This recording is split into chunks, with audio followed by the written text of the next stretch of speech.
This video will give a brief overview of how to use the Attendant console. Navigate to the Attendant console by clicking Apps when logged into the user portal. The Attendant console interface consists of three panels.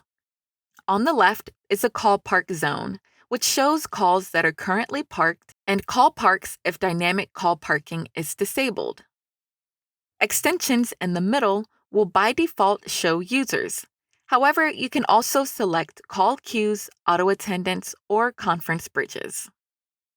The Make a Call area on the right allows the user to make new calls and manage existing calls.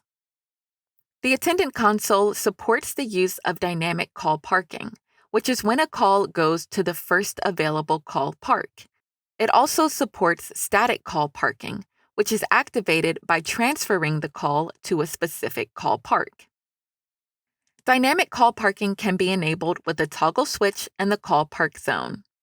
To park a call with dynamic parking on, simply drag and drop the call to the call park zone or click the Park button within the active call widget. The call will then be parked in the first available call park. To park a call with dynamic parking disabled, drag and drop the call to the desired call park or press the Park button on an active call widget and then click the destination call park. When a call is parked, you have two options: retrieve or transfer the call. To retrieve the call back to your phone, press the Retrieve button or drag and drop the call to the Make a Call area. To transfer the call to another user, press the Transfer button, then select the desired user or drag and drop the call to the user's extension.